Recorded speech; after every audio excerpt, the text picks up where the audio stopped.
Was Sunday the greatest day of the 2026 World Cup? It might have been. England survived Mexico 3-2 in an instant classic at Mexico City Stadium after playing nearly an entire half with just 10 men. Brazil, they're going home after Norway stunned the five-time champions behind two Erling Haaland goals. Now Haaland joins Lionel Messi and Kylian Mbappé with 7 goals each, creating one of the greatest golden boot races we've ever seen. But the biggest story off the field, FIFA's controversial decision to overturn Balogun's suspension just before the United States round of 16 match. Critics say it favors the host nation, while supporters argue the U.S. players did nothing wrong. One thing is certain, soccer has been phenomenal. The drama is off the charts, and this World Cup just reached another level. Biggest day of the tournament. If there was one day that defined the 2026 FIFA World Cup so far, Sunday might have been it. We saw Brazil eliminated earlier than anyone expected, and we saw a thriller between England and Mexico. I will say this, Frank, you mentioned this on the show. Even though Brazil got shocked there by Norway, they weren't really playing up to what we've seen Brazil play over the last handful of World Cups. No, and Neymar's announced his retirement from international play. Cristiano Ronaldo's expected now to do the same as we record here on Monday after Portugal's loss to Spain today. But other than that, I mean, Brazil Brazil is still a world powerhouse. Absolutely. They are starting to get a little bit older, and the young guys, it's kind of like the US in the Qatar World Cup in 2022, where the young guys really aren't there yet to be able to help. And the old guys are just a little too old right now. So they are definitely out of their window. They're still very, very good. But Brazil, just this has not seemed like that world powerhouse that we've come to expect out of Brazil. It's just the two generations, the coming and going just haven't melded together at the same time in order for them to really be considered dangerous. It was definitely an upset for sure. Norway was not expected to beat a team like Brazil, but with the way Brazil has played throughout this World Cup, I wouldn't call it a surprising result by any means.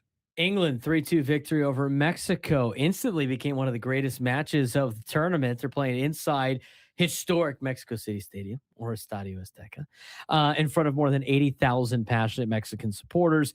England built a lead before having to survive nearly an entire half with just 10 men after a red card. Mexico threw everything at them, cross after cross, chance after chance, but England held on behind outstanding performances from Jude Bellingham, Harry Kane, and goalkeeper Jordan Pickford. Jordan Pickford was outstanding last night against Mexico. And the match had everything: 5 goals, 2 penalties, a red card, bench confrontations, incredible saves, massive momentum swings, one unforgettable atmosphere. This is why people love the World Cup. Yeah, and that, and also the drama that you had between Argentina and Cape Verde as well. Cape Verde and Argentina go into extra time, tied 1-1. Argentina gets a goal in the first 2 minutes of extra time.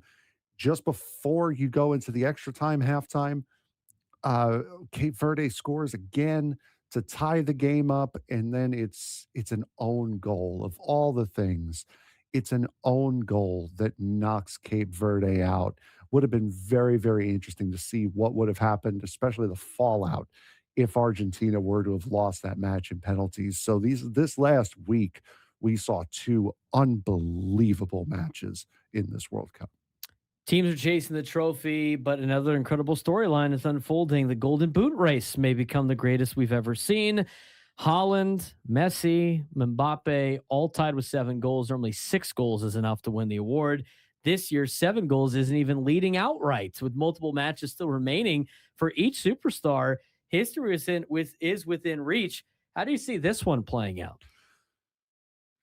It's going to come down to whoever lasts longest, really. It's kind of hard to score goals after your nation's already eliminated.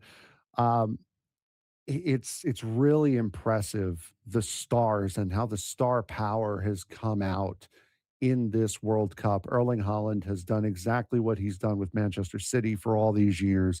Lionel Messi is just continuing to look like he's still 24. And Kylian Mbappe is just has been unbelievable. He's one of the next great star in the world of soccer. Uh, Really, it's going to come down to whoever lasts longer in this tournament. If Norway continues on and France gets knocked out and Argentina gets knocked out, then it's Holland's to lose. If all of it stays, I think Messi still ends up with it because Messi has been the main proprietor for all of Argentina's goals in this World Cup, while Haaland and Mbappe have had help. So I would still think if Argentina makes a deep run, it's going to be because of Lionel Messi, and I believe he'll get the Golden Boot after it. Obviously, the Balogun controversy is a big talking point. By the time that this gets aired on our show, we will already know the results of Team Mhm. USA and Belgium.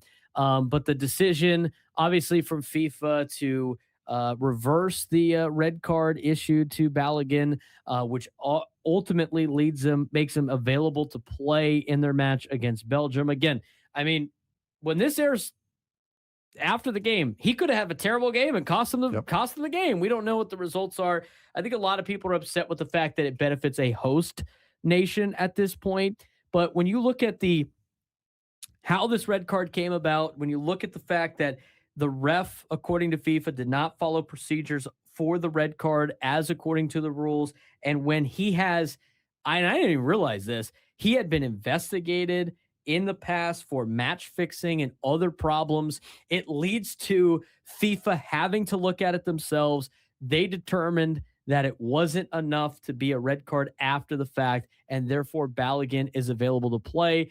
I understand why a lot of teams might be upset about it, but I think the course is, we disagree with with the decision, but we'll be ready to play on Monday. That could have gone a lot better than just continually making excuses before the match even starts. And I think it still comes for me, it still comes down to I don't think they needed Balogun. I think the United States could have beaten Belgium either way, with or without him. And Balogun, he's a big international player. He plays for Monaco in the French League One. I I don't see him being when you think of the United States, you think of Pulisic, you think of Gio Reyna, you don't really think of Balogun, and that really wasn't the case until this World Cup, and he got out like a house of fire. So I just to me, it's just it looks optically, it looks awful on FIFA. It looks very, very bad optically, but again, I think this is the United States' game to lose going into it. I think it's their game to lose whether they had him or not. That's our look at the soccer update. Again, by the time you watch this, we'll already know the answer of Team USA and Belgium, whether or not they're in the quarterfinals or not. I will say this, the quarterfinals are shaping up to be just as fun as the rest of this tournament has been.